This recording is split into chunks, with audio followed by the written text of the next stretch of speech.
আল্লাহ রসুল যেদিন জন্ম নেন ওই দিন আম্মা জান আমেনা কোলে নিয়ে কাঁদতেছিলেন।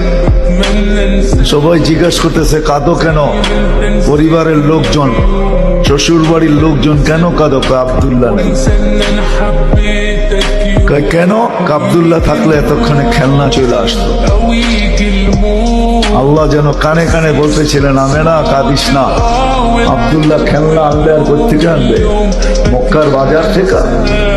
পাথরের আনবে, কাঠের আনবে, প্লাস্টিকের আনবে, মাটির আনবে। সূর্য ডুবতে দে, চাঁদকে খেলনা বানায় পাঠায় দিবে। আর ঘটছেও তাই। আবু তালেব বলে বিকালে যখন শোয়া দিছি, সূর্য ডুবার পরে যখন শোয়া দিছি চোখের উপরে, তো বাদাল কামরু আইয়াদনু, চাঁদ দ্রুত গতিতে নিচে নামতে ছিল। আর আমি তাকায় তাকায় দেখতেছিলাম। যখন একবারে নিকটে চলে আসছে তো চিৎকার দিয়া ফেলছি, ভাবতেছিলাম তোমার উপরে পড়া না যায়, কিন্তু তোমার মাথার কাছে এসে থেমে গেছে। তুমি হাত পাও নাড়াচাড়া করতেছিল আর চাঁদ উপরে ডান্স করতেছিল।